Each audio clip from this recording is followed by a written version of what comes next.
بسم الله الرحمن الرحيم. أيها الأحباب الكرام، السلام عليكم ورحمة الله وبركاته. أحييكم من قناة سلامة الإعلامية المباركة.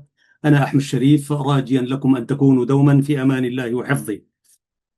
يقول المولى سبحانه وتعالى في كتابه العزيز: لسان الذي يلحدون إليه أعجمي وهذا لسان عربي مبين. صدق الله العظيم. ويقول الشاعر العربي: الحي حي من حياة لسانه، فإذا أبيد من اللسان أبيد.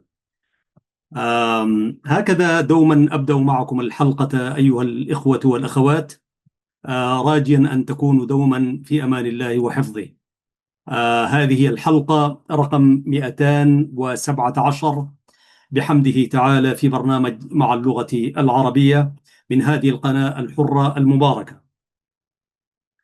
اليوم عندنا الجو شوية دخل على الأربعينات، ولما تدخل درجة الحرارة الأربعينات نحن في هذه المدينة الوديعة الجميلة، يعني هي جوها ممتاز، فالأربعينات وتتعبنا شديد. وينعكس ذلك على تقنيات الأستوديو عندنا هنا، فما نكثر الإضاءة كثيرا حتى لا نتصبب عرقا. فأنا عامل نصف الإضاءة التي كنت أعملها، فاعذرونا أيها المخرجون إن ظهر ظلال على اليمين أو عن الشمال يعني. فهذه فرضتها علينا ظروف المناخ، ولكن تبرد غدا إن شاء الله. وآمل أن تكون بلاد المسلمين وكل بلاد الدنيا تنعم بالجو الجميل. وأنا دوما أتذكر في حالة سخونة الجو أو برودته طوال ينتقل القلب إلى الوطن الحبيب العزيز، خاصة الذين عاشوا في أسمرة. جوها جميل ربيعي دائما، ليس ذلك البرد الشديد ولا تلك الحرارة الساخنة. هكذا قدرنا أيها الأحباب. ولكن أسأل الله أن يعود أن يعيدنا إلى ديارنا سالمين غانمين، ونستمتع بما تبقى لنا من العمر إن شاء الله. هكذا كما ترون أيها الأحباب، أعود بكم إلى القمر. ماذا إذا قال القمر؟ سياحة، كذا حلقة وإن شاء الله أكمل معكم حديثي وذكرياتي عن ديواني الأول ماذا إذا قال القمر. طبعا يمكن المنهج الذي أنهجه في نشر والحديث عن ديواني وديوان الآخرين، خاصة في ديواني أنني أتذكر الأحداث والوقائع التي كتبت فيها القصائد. فأعتقد أنه من حسن الطالع بالنسبة لي أن أكون صاحب الديوان، وأن أكون مقدم البرنامج، وأن يكون عندي سعة وصدر أنه أحكي عن القصائد وتواريخ بعضها يعني. لأنه كثير من الشعراء لا يتحدثون عن مناسبات القصائد، لأنها تدخلهم في شر القصائد أحيانا يعني. ما كل قصيدة أنت يمكن أن تبوح بأسرارها، لكن أنا أحاول قدر المستطاع أن أقول شيئا. هذه مندوحة لا بأس بها. وبالنسبة للمستمع الكريم، أعتقد أنه بدلا أن يستمع إلى قراءة القصيدة، ولكن أحيانا مناسبة القصيدة بتكون أهم.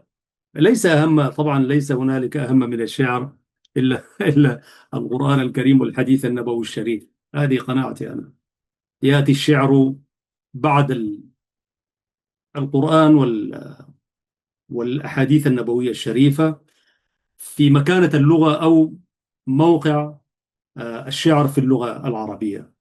ولذلك الله سبحانه وتعالى نزل سورة كاملة الشعراء، وقال سبحانه وتعالى في كتابه العزيز في ذات السورة: والشعراء يتبعهم الغاوون ألم تر أنهم في كل واد يهيمون وأنهم يقولون ما لا يفعلون.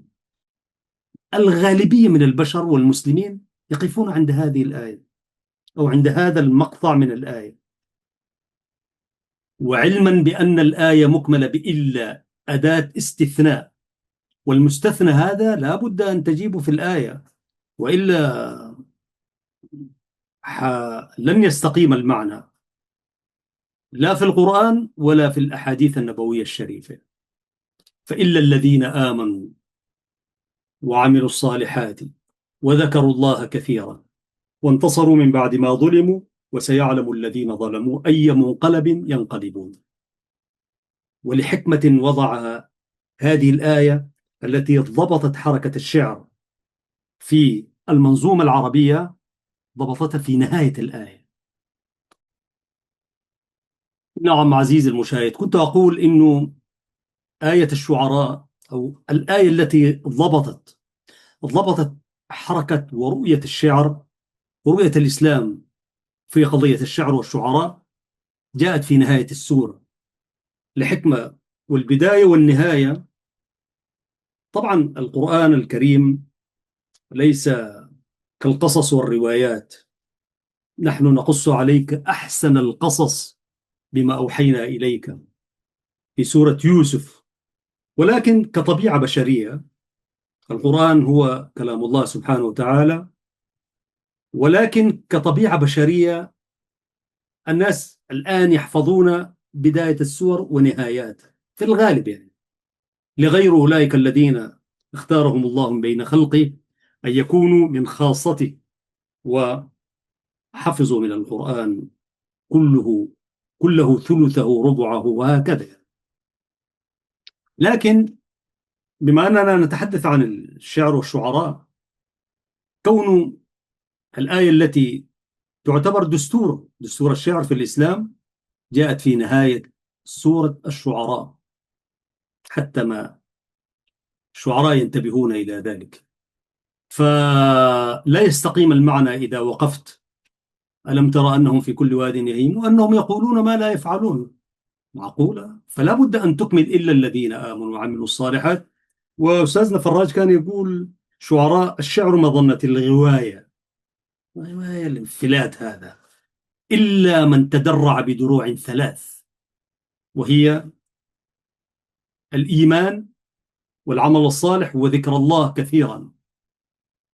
إذا ما مرتبط بهذه الأشياء الثلاثة أو الروابط أو يعني تلك الدروع تقي بها نفسك، فإن في الشعر مزالق. ولذلك لا بد من إكمال السورة حتى يستقيم المعنى للشعراء. ومع الأسف الشديد في الشعراء يقفوا قبل إلا، هم شعراء بأنفسهم يقفون قبل إلا، وهكذا لا يستقيم. فأنا أقول إنه مكانة الشعر في الإسلام وعمدته طبعا الوقائع. يعني النبي صلى الله عليه وسلم كان يقول لحسان ارمهم، فيما معنى الحديث لو وقع الكلمة أشد عليهم من وقع السيوف والرماح. ورأينا كيف كان للكلمة معناها وقوتها يوم كان الناس، يعني الآن مع الأسف الشديد دعك من الشعر، يعني حتى القرآن الكريم والأحاديث، يعني هذا العالم الذي ترونه وأمتنا الإسلامية بشكل أخص، يعني اللهم اجعلنا من أهل القرآن والذين يتدبرون القرآن، أفلا يتدبرون القرآن أم على قلوب أقفالها. ولذلك أعود إلى هذا الديوان، وتوقفت في قصيدة تباشير الصباح. وأنا دائما أهتم بالحكايات، لأنه هذا ما يقرب المسافة بيننا وبين المستمع والمشاهد الكريم. تباشير الصباح كعنوانها ولدت في الخرطوم 1991، وأنا دوما يعني أتباهى بهذه القصيدة وأختها اللي هي آه سأحكي عنها بعد قليل وأنا أتصفح الديوان. فتباشير الصباح عزيزي المشاهد ولدت في الخرطوم 91، وتحديدا في أمسية ثقافية، أمسية احتفائية بتحرير البلاد. وجميل عزيزي المشاهد، نحن جيلنا بالذات الذين دخلنا البلد، صحي ما لنا ذلك القدح المعلى في الكفاح المسلح والرعيل الأول، وكل يأخذ الله سبحانه وتعالى، كل قسم له دوره في هذه الحياة. رعيل الأول، ثم بعد ذلك ناس الحركة وما إلى ذلك. نحن نأتي في سجل الاستقلال عندما تفتح 91، نأتي في ذلك السجل مشاهدة، يعني قليلون والله الذين يحكون عن وقائع مرتبطة بحياتهم وعملهم ومساهماتهم إعلاما، سياسة وغير ذلك، مرتبط بواقع جديد دخلته إريتريا عن جدارة واستحقاق، اللي هو كنس آثار الاستعمار ودخول إريتريا مرحلة جديدة. فأن تكون جزءا من تلك المراحل وتحكي، أعتقد هي يعني لا يلاقاها إلا المحظوظون يعني.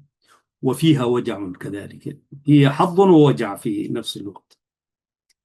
عندها عزيزي المشاهد، أنا كنت في جهاز التعليم الإريتري مسؤولا للإعلام والتوجيه الثقافي في مكتب الخرطوم بالمقرن، ولرئيس ومدير الجهاز المرحوم الشهيد المناضل الأستاذ محمود سبة، الرحمة والمغفرة، وللزملاء الذين كانوا في المكتب كلهم الراحلون والمقيمون، لهم السلام والتحية والتقدير. وعلى رأسهم المرحوم عثمان منتاي رحمة الله عليه، مدير مكتب الخرطوم بالمقرن. فكنت ساعتها مسؤولا للإعلام والتوجيه الثقافي. الطلاب الإريتريون الذين يدرسون بالمعاهد والجامعات السودانية كان لهم اتحاد طلاب الإريتريين بالجامعات والمعاهد العليا السودانية، وكلهم أو معظمهم 90% وأكثر منهم كانوا قد تلقوا المنح الجامعية وغيرها من جهاز التعليم الإريتري. فكان ذلك الاتحاد تابع للجهاز إداريا، لأنه عدد منهم كان يتلقى إعانات شهرية وإشرافا عام وهكذا، ومن خلال الجهاز دخلوا إلى الجامعات. ومعروف أنه جهاز التعليم موقفه من الجبهة الشعبية كان معروفا بذلك الموقف السياسي، يعني كانوا يقرؤون الواقع قراءة صحيحة، يعني أولئك الكبار. يعني عندما نقول محمود سبة، من هو محمود سبة؟ هو المقاتل الذي خرج من سجن سنبل 75 في تلك ال ال ال العملية البطولية الخالدة لجبهة التحرير الإريترية.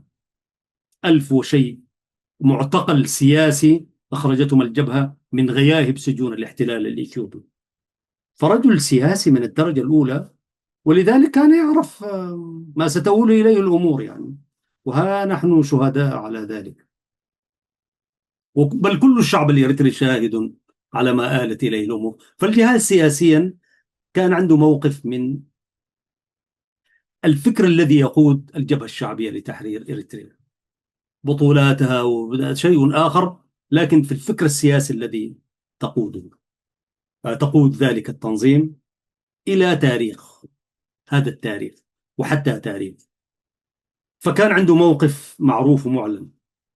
فاجأ الطلاب إدارة الجهاز بأن يقيموا احتفاء أين؟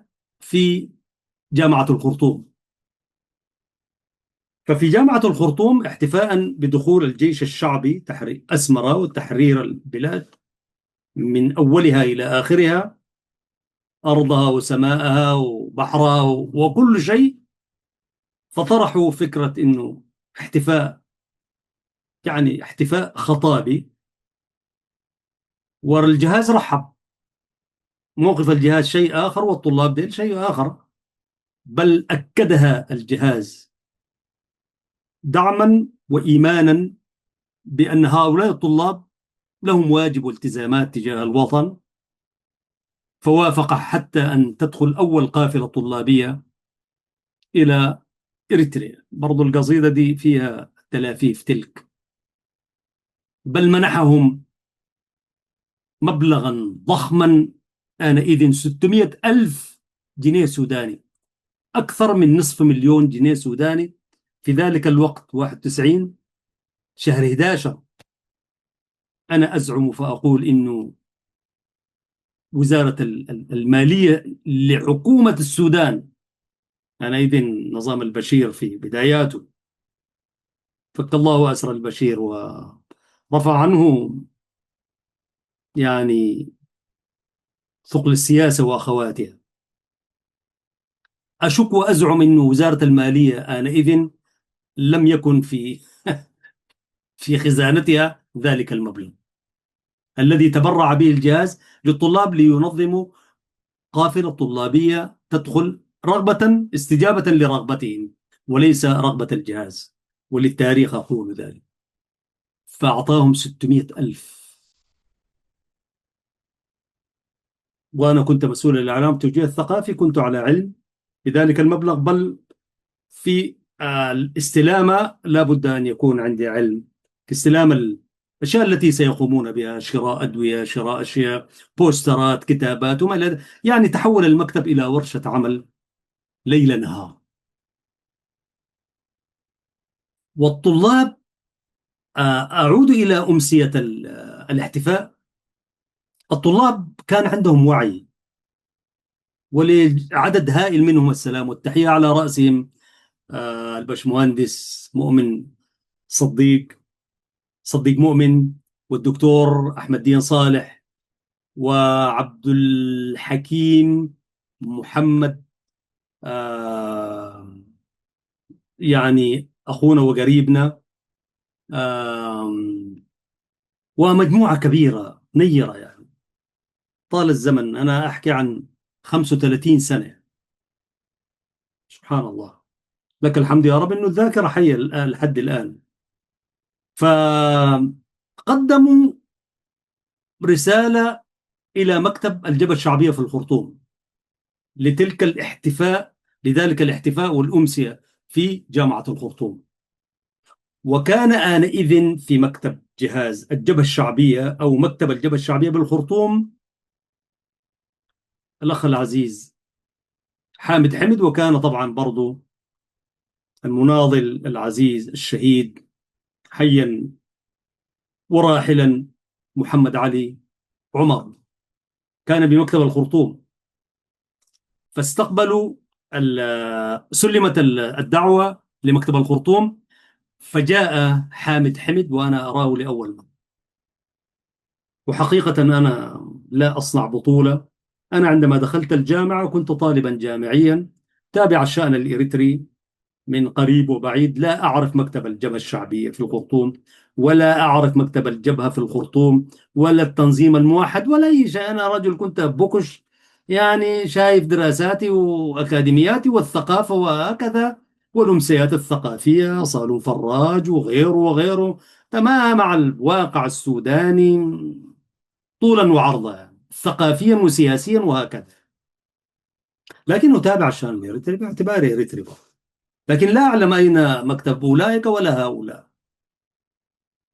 هل أخذت مني شيئا؟ وماذا لو كنت دخلت عارف المكاتب والاجتماعات؟ أنا أقول تلك الحالة لم تنقص في معرفتي عن إريتريا شيئا، لأننا دخلنا في المصنع الكبير المعمعة، حكومة الجبهة الشعبية، الحكومة الإريترية المؤقتة حتى تاريخه.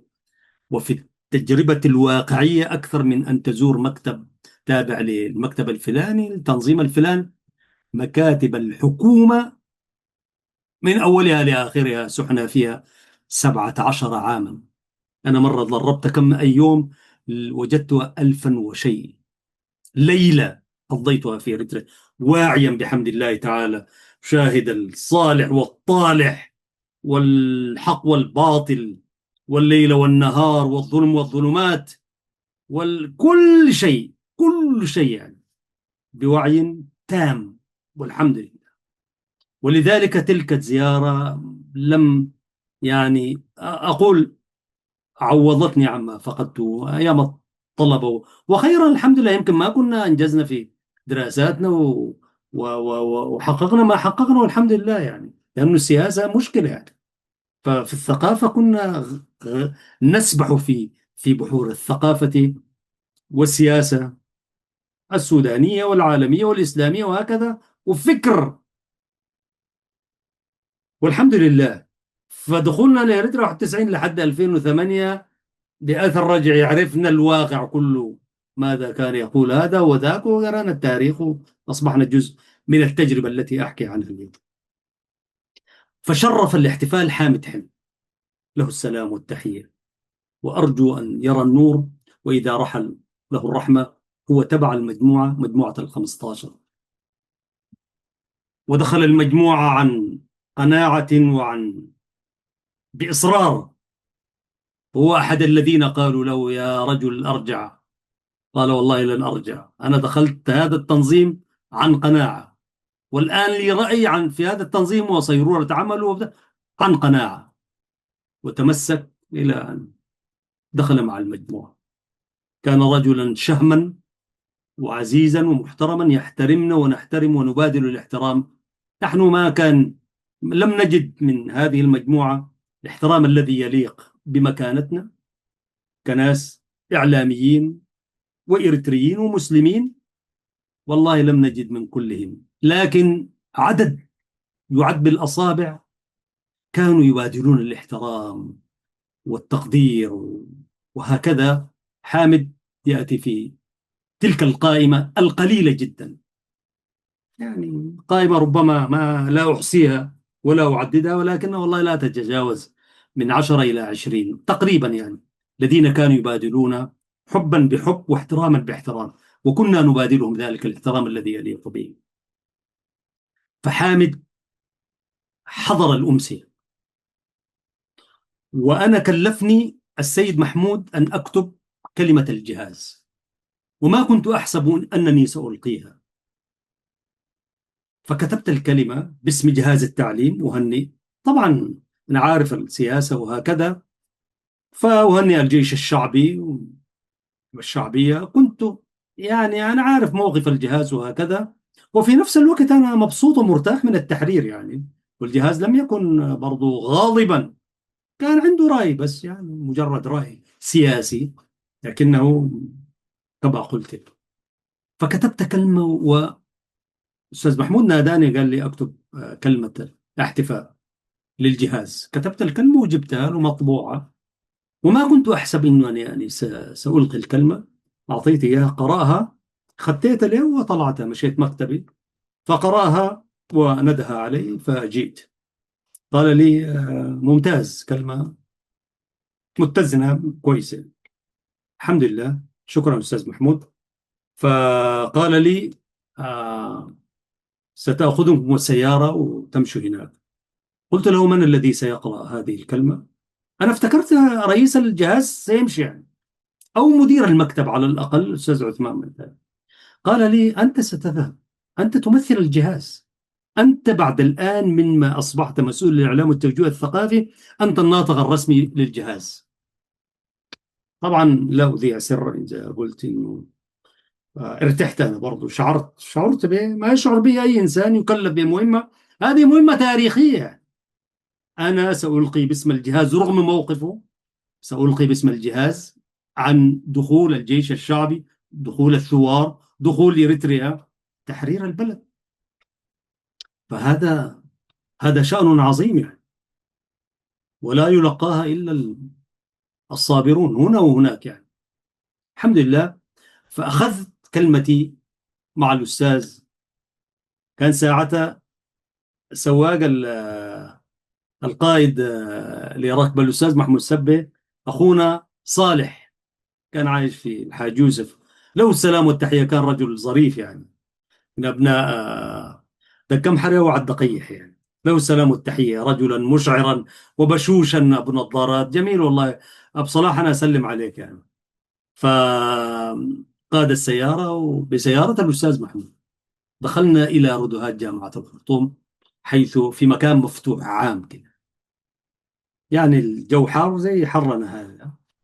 وساعتها أنا أدخل الجامعة، يمكن دي كانت الزيارة الرابعة والخامسة، مرة لندوات ثقافية، مرة لمباراة كرة قدم بين فريق الجامعة الإسلامية المدرسة الإسلامية، وفريق جامعة الخرطوم. فكانوا يعيروننا بالعذابة، العذابة، العذابة. لأنه الجامعة الخرطوم مخلوطة. فيعني وغلبناهم والله، أنا أذكر أتذكر يعني. فلما كل ما أدخلنا جون عليهم، فوالله العذابة، العذابة. العجز الإسلامية، البنين لوحدهم والبنات لوحدهن يعني، لوحدهم. فلذلك تلك كانت ربما الزيارة الخامسة والرابعة عموما. فبدأ الحفل.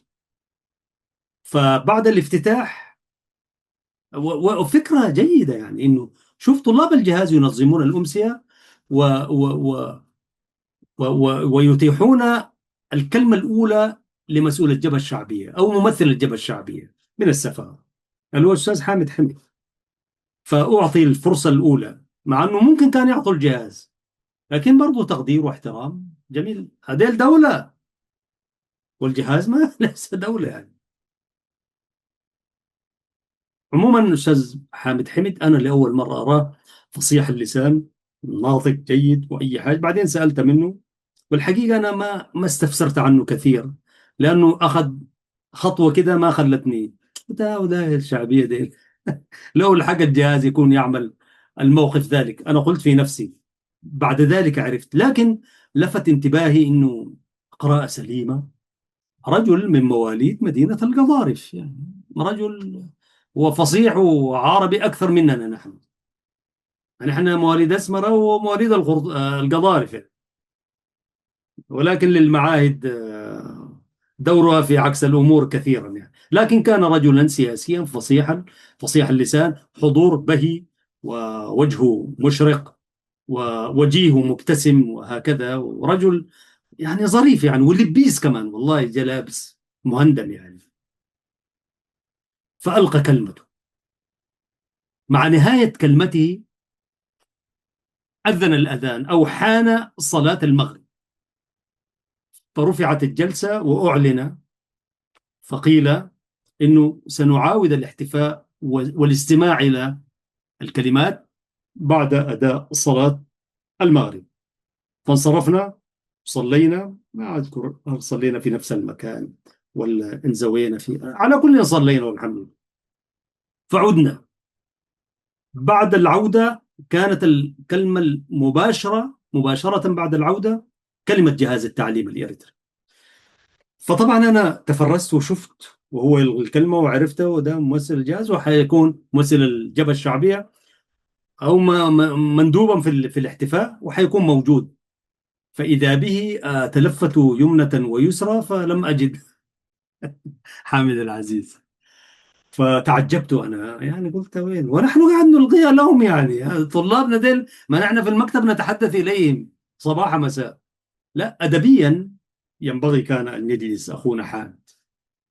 فتلفت هنا وهناك فلم أجده، وقلت كلمتي. أثناء ما أنا ألقي الكلمة عزيزي المشاهد، جاءت طيارة مدنية وحلقت في سماء الخرطوم. ولأنه جامعة الخرطوم هي برضو قريبة من المطار وهكذا، على كل إن يعني حلقت ونزلت شوية كده. أنا في ذهني عزيزي المشاهد إنه الطائرات كانت تقصف الميدان وتقصف المناطق المحررة وشبه المحررة. الطائرات العسكرية اف ميجو وهكذا. وعندي تجربة شخصية يمكن هي التي أوحت إلي أن أكتب القصيدة على ذلك المنوال. 75 بعد الأحد الأسود في أغرداد توجهنا إلى مدينة بارنتو، حيث كان عمنا إبراهيم آدم رحمة الله عليه يقيم هناك مع أسرته، وللأسرتين السلام والتحية. فتوجهت أسرتنا إلى مدينة بارنتو يعني بعد المذبحة تلك، لأنه بارنتو كانت هادئة نوعا ما، مدينة بارنتو في منطقة القاش بركة. فأخذنا هناك عاما ونيف. في العودة ما فيش مواصلات، ما فيش. ف يعني عزمنا أن نعود إلى غردات بعد عاما ونيف كده، عام وشهرين تقريبا، تحديدا كمان سنة وشهرين. فاضطررنا أن نعود على الجمال، جملين كده مع الأسرة كاملة.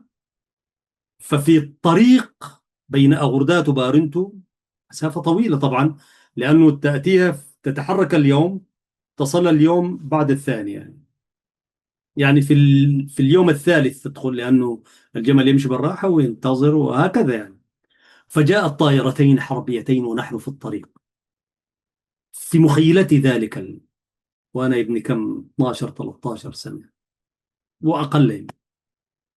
فأول ما جاءت الطائرتان الحربيتان F-16، ويعني كان مشهدا فظيعا يعني.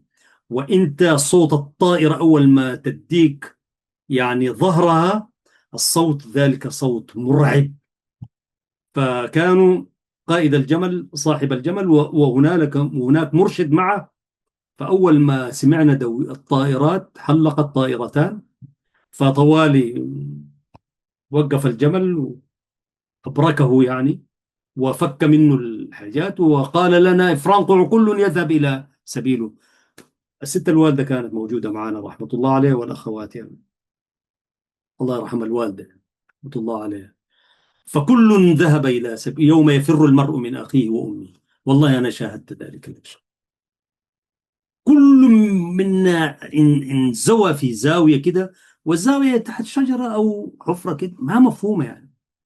وحلقت الطائرتان ذهابا وجيئة، يعني مشهد أخذ دقائق يعني. والجمال طارت، كل جمل فكوه كده بس، وكله خلاص يا روحي يعني. وحلقت ورجعت وبتاع، بحمده تعالى لم تطلق شيئا. وقيل لنا كل منكم يرقد على الأرض. فبحمده تعالى لم تطلق راجماتا، لكنها أحدثت فينا رعبا. تخيل يعني أسرة بسيطة مسكينة ما تعرف حاجة، شافت الأحد الأسود والسماء الأسود آنئذ.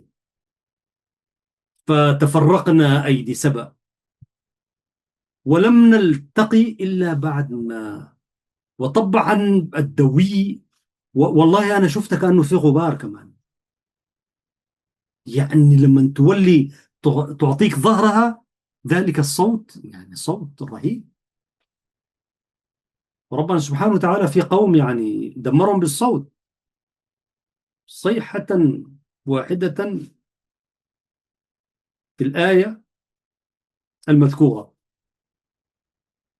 عموما فالتقينا، ووصلنا الرحلة إلى دخلنا غردة. ذلك المشهد كان في مخيلتي. وأنا ألقي الكلمة حلقت طائرات مدنية. فطوالي قلت في ذلك وأنا ألغي الكلمة، قلت: لا تحسبوا إخوتي بالجو طائرة ترمي قذائفها نارا من السعر. قلت هذا البيت، قلت وأنا ألغي الكلمة. عندما عدت إلى البيت كتبت القصيدة في ذات الليلة. هذه قصة تباشير الصباح عزيزي المشاهد. الآن أقرأ عليكم ماذا قلت في هذه القصيدة. قلت: لا تحسبوا إخوتي بالجو طائرة ترمي قذائفها نارا من السعر، لكنها فرحة هبت نسائمها فأبرقت طائرات طيبة الأثر.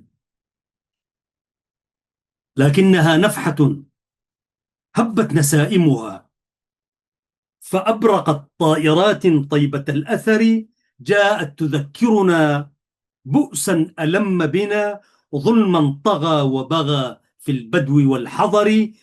عاثت كتائبهم خسفا بأمتنا، لم يثنهم أبد حس من البشر. لم يرحموا أبدا أختا تقول لهم: رفقا بنا أيها الغازون في السحر. تبكي دموعا سجاما بل معطفها، وأرسلت صرخة هالت من الذعر. فلو رأيت بكاها وهي سافرة حسبتها لجة تنداح في النهر. تبكي أخاها الذي قادته طائفة وتدعي أنها تحميه من ضرر. جاءت تقول لنا يا إخوتي خبرا، طارت له أنفس، فرحا، إلى القمر. جاءت تقول لنا يا إخوتي خبرا طارت له أنفس فرحى إلى القمر. جاءت تقول لنا أهلا بمقدمها حرية فارقتنا طيلة العمر. من بعد 3 ثم واحدة تبعثر البغي فوق الأرض والحجر.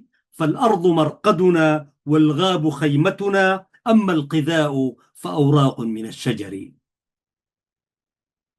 كتبنا هذه القصائد لأنه نحن كل جمعة كنا نحج كل جمعة إلى صالون فراج ونستمع ونسترق السمع. أنا انتشيت والله لما كتبت هذه، وبالذات عندما قال لي الأستاذ عثمان منتاي رحمة الله عليه الشاعر: أنت شاعر مجيد. كان والله احتفى باحتفاء، يعني يمكن أنا أول مكتب رسمي قرأت فيه الشعر في في مركز الجهاز، غير تلك التي كانت تأتي في صالون فراج شوية يعني، لأنه كنا نخاف من أولئك الكبار. يعني أنا ما دار أخرج من القصيدة، لكن يكفي أنه فراج وأبو قرون عبد الله أبو قرون سعادة اللواء ومهدي محمد سعيد ومصطفى سند و صديق المجتبى وحسين خوجلي ومحي الدين فارس. تقرأ، كيف تقرأ مع أولئك الكبار؟ وأحيانا الكبار بالمناسبة يصبحون حجابا، لكنها كانت فرصة طيبة بالنسبة لنا. تخرجنا من مدرسة تعتز بلغتها وشعرها ولها رسالة في الشعر. فأقول فالأرض مرقدنا والغاب خيمتنا أما القذاء فأوراق من الشجر. أنا شفت الجنود ونحن طالعين على السودان، ونحن برضو ماشيين لبارونتو، بارونتو مشيناها بالأتوبيس، لكن العودة كانت على الجبال كما قلت، الطائرات. فكنت أشاهد المقاتلين. واحد قال لي: يا أخي أنت كنت قاعد علي ولا أنت طلعت مع مع ناس أدوبحة كما وصفنا أحد الذين تابوا بعد يأس يعني. قالوا أنهم تابوا، قالوا إنه تاب ولكنه تاب بعد يأس. فقال الشريف هذا خريج مدرسة أدوبحة. يا ريت والله ليتني كنت من أدوبحة يعني. في مناكفات يعني يرمي علينا بما لا يعرف وبما يجهل يعني، باطلا وظلما يعني. فقال خريج أدوبحة، أنا احنا خريجين أدوبحة وقاعد نقول الكلام ده يعني. فالأرض مرقدنا والغاب خيمتنا أما القذاء فأوراق من الشجر. ثم أقدم صورة ومشهد: يغدون دارا بدت في القفر خيمته. الجنود ولاد كان هذا الرمز، كان يعني ولاد الأبناء يعني. يغدون دارا بدت في القفر خيمته لعلهم يجدوا أنسا من البشر. والدار هنا عبارة عن راكوبة وخيمة قطية منهارة وهكذا، لكنه دار لأنه تلك الأسرة تدير شؤونها في هذا البيت، وسمي دارا. البيت سمي دارا لأن الساكنين يديرون شؤونهم بأنفسهم، والدار يدير أحوال أولئك بطريقة أو أخرى. فقلت يغدون دارا، وكانت الخيمة دار بالنسبة لأولئك الجنود الثوار. بدت في القفر خيمته، تخيل دار بدت في القفر خيمته، وأقول خيمته لعلهم يجدوا أنسا من البشر. أنس يعني الثورة، النضال وحشة، فالمقاتل يحتاج إلى أنس يسلم عليه بعيدا. الذين حولك من الجنود كلهم مشاريع استشهاد، ولا تعرف إلا فلان راحوا شهداء وهكذا، وأنت مشروع استشهاد، تجيك طائرة ولا قذيفة، حتى قد تأتيك طلقة صديق قصدا أو سهوا. عموما، يغدون دارا بدت في القفر قيمته لعلهم يجدوا أنسا من البشر. فما يرونهم تقول ألسنة مرحى بأبطالنا في اليسر والعسر. أنا أقدم مشهد يعني. أول ما يشوف فما يرونهم تقول ألسنة مرحى بأبطالنا في اليسر والعسر، فما يرونهم تقول ألسنة ولاد أتوا ومطوا يا نعم من خبر. في بيت آخر أقول هكذا: تبادلوا خبرا عن جيش طاغية وما يقوم به منجست في الحضر، وبعد كل الذي نالوه من طعم وما تناقلت الأنباء من خبر. والطعم كان شنو يعني؟ هو تلك العصيدة اللقمة اليابسة اللي فيها قليلا من اللبن بس، وقد تكون فاقدة للملح وأي حاجة، ما فيها عجين بالماء القراح، ثم رمي عليه كوبا من حليب بس. لكن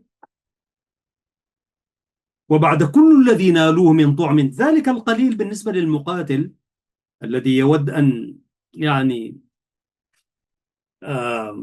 يزيل مسغبته كان كثير بالنسبة له. وبعد كل الذي نالوه من طعم وما تناقلت الأنباء من خبر، يودعونهم والدمع في وجنة حسناء ترقبهم من خلف ذي الستر. حيية. والمرأة الإريترية مرأة حيية قبل أن تكون مثل أيامنا هذه. يودعونهم، أولاد كلكم بالعوس وتو كده بتاع، يودعونهم والدمع في وجنة حسناء ترقبهم من خلف ذي الستر، تشوفهم من وراء حجاب. أما الرجال، طبعا الحسناء ترقبهم من خلف ذي الستر، يعني هكذا تراهم من خلف الستار، هو برش وراكوبة يعني يعني شيء مصنوع من المواد المحلية، وقد يكون ما تبقى من الثياب المهترئة. أما الرجال فلا دمع ولا وجل، فكلهم راغب في النصر والظفر، لا يسأمون أخاهم حين يطرقهم. هذا اقتباس. ولو أتى سائلا في ظلمة السحر. يا سلام، أولئك البسطاء الفقراء الأوفياء لا يسأمون أخاهم حين يطرق. ما يقول لك يا أخي ميتهم اللي ما تعبونا ذاته وجننونا وكذا بتاع، لا. ولو أتى سائلا في ظلمة السحر، أي وقت يأتي ما عنده تفضل، وقد يذبحون له بهيمة أو غنمة وحيدة. آباؤنا خرجوا للحرب في جلد، لبوا النداء ولم يبدون من حذر، قد وحدوا جمعنا مذ قال حامدنا، إنا عجمنا القنا يا معشر النفر. إما حياة لنا بالعز قد نسجت، أو روضة كللت بالدر والدرر، تقرب عزة كنا نعد لها، فأصبحت تاج عز ناصع السير، من يومها هزم البغي الذي هربت أرتاله في الدجى يوما بلا أثر. تقرب، أنا تقرب 64 دي كانت هي بداية التحرير لإريتريا. وأصبحت شمسنا في الكون ساطعة منذ ذلك التاريخ، من يومها هزم البغي الذي هربت أرتاله في الدجى يوما بلا أثر، وأصبحت شمسنا في القطر ساطعة تبدد الليل مقهورا من القهر، تكشف الحلم في أصداء ألسنة كانت كما الموج في تنهيدة البحر، حتى انتزعنا الذي كنا نؤمله وقد حلمنا به دهرا من العمر. إريتريا أقبلت في ثوبها ألق كان النذير أناشيدا من القدر، فالبعض في وله والبعض في فرح في عالم اليوم مبهورا من الخبر. والله كانت قصيدة قوية جدا، حتى بعهد تلك التجربة، أو حتى بقياس تلك التجربة الشعرية التي لم يمر عليها في ذلك الوقت إلا سنتان وشيء يعني، أو سنتين فقط يعني. كانت إريتريا وكان الحلم كبير، ولذلك جاء الدفق صادقا ومعبرا وقويا.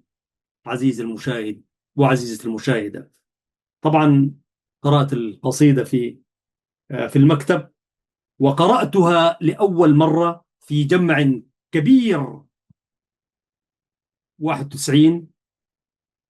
يعني بعد أن كتبتها لم يمر عليها شهر تقريبا، قرأت في أسمرة وفي سينما أسمرة تحديدا، بحضور القافلة الطلابية، حيث كانت واحدة من القصائد التي يعني ذكرناها في تلك الأمسية، اليتيمة التي لم تغطيها إعلامنا، الذي انسربنا في حبائله ودهاليزه بعدئذ.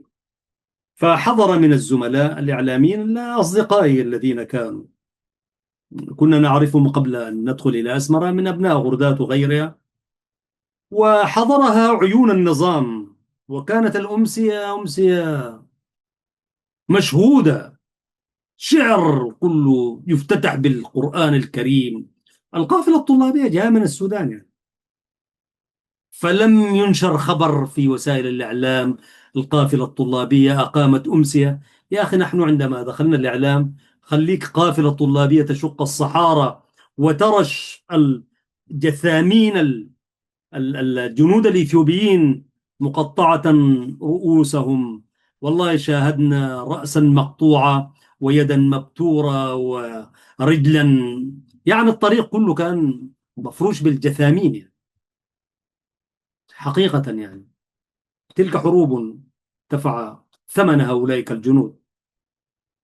تخيل قافلة طلابية تأتي من هناك تمر بكل هذه. يكفي أننا نظفنا مستشفى، يعني عفوا، فندق تشاو هوتيل اللي كان الآن فندق السلام، كما حكيت في واحدة من الحلقات. أد- أدخلوا هذه القافلة الطلابية البريئة الطلاب لينظفوا يعني فندق كان أحيل إلى مركز جرحى الحرب الإثيوبية، جنود الإثيوبيين. فأمرونا أن ننظف ذلك المكان اللي فيه الجراحات وفيه الطلقات النارية وفيه القنابل وفيه شاهدنا مسدسات نحن بتاعت الجنود. وأنت تمسك المكنسة لتكنس، فتمر تشوف يعني قنبلة يدوية تدحرج أمامك. أنا قلت يا ما هذه المخاطر. فقلت لهم يا جماعة أنا ما أنظف، وحقيقة أنا أقولها اليوم. قالوا لي قلت له أنا ما طالب معاكم، أنا ذاتي أنا مسؤولكم ذاته، ما داير أنظف. أموت لي في قنبلة؟ احنا ما متنا في خردات ولا رجمتنا الطائرات الحربية الإثيوبية. مخلفاتهم نكاية بنا وظلما وعدوانا. طلاب مساكين جايين بغافلة طلابية أدخلونا إلى تلك جهنم الأسلحة. القنبلة بالنسبة لنا تمثل صاروخ أرض جو يعني. طلقة طلقة تشوفها كده ما شكلت لنا رعب. وسبحان الله الحمد لله لم يصب أذى ولم تنفجر. لكن والله شاهدت كذا من القنابل والرصاص، بل المسدس حي. وبعدين سلموا الجماعة. فقلت له أنا لا أوظف معهم، وكنت أتوارى منهم ومغيب معهم. فلم ينشر عن تلك العناية عن تلك القافلة ولا خبر. فقلت لأحد الزملاء الذين أصبحنا ندير شؤونهم وترأسناهم في العمل، فقلت لهم أنتم لماذا لم تتابعون تلك القافلة الطلابية؟ لماذا لم تغطوا الخبر وهكذا؟ قال لي أنت تقول يا شريف لماذا لم يتم تغطية القافلة الأولى شهر 11 91؟ يعني الجماعة ناس الساحل دخلوا قبلنا ب5 شهور بس، 5 6 7 8 9 11 فقط، 5 أشهر. فلماذا لم تغطوا تلك القافلة؟ أختم بهذا الحديث. قال يا شريف طبعا خلاص أنا ما أصبحت جزء من العملية بعد بعد بعد عسر يعني. فقال لي يا أخي يا شريف أنتم أتيتم أول شيء قال كلكم بدأت العناية بسم الله الرحمن الرحيم، وصليت على النبي صلى الله عليه وسلم الصلاة وآيات قرآنية وأحاديث وشعركم. أنت قال لي يا أخي قلت تقرب عزة كنا نعد لها، كانت تاج عز ناصع السير، من يومها هزم البغي. وانت عارف قرروا من جبهة التحرير، قال لي، وهؤلاء الناس ما معترفين بجبهة التحرير ولا خرابيطهم حسب زعمه. فقال لي: كيف يتم تغطية؟ انتوا أمسية دينية إسلامية. بل قيل لنا، قال: إن هؤلاء الذين جاءوكم من السودان هم مرسلين من التنظيم الإسلامي، هكذا قيل. وديل مرسلهم الشيخ حسن الترابي، وديل أصحاب المشروع الحضاري، وهكذا. قال لي: يا شريف، أنت تقول لماذا لم يتم تخطيطه؟ بل حذرونا منكم، ونحن لولا الأخوة التي كنا نتجاسر على خوف وحذر لما أتيناكم. كنا نأتي على خوف وحذر ونجلس بعيدين هكذا، يعني حتى ما نأخذ بخاطركم. ولكنهم حذرونا، قالوا لنا: إياكم وهؤلاء القادمين أصحاب المشروع الحضاري، وهكذا. تخيل عزيزي المشاهد. فقال لي: أنت تقول لي أنا لو في محل، لو كنت في مكاني لا أخذ. قلت له: والله يا سامحنا الله وسامحكم يعني. هذه قصة تباشير الصباح.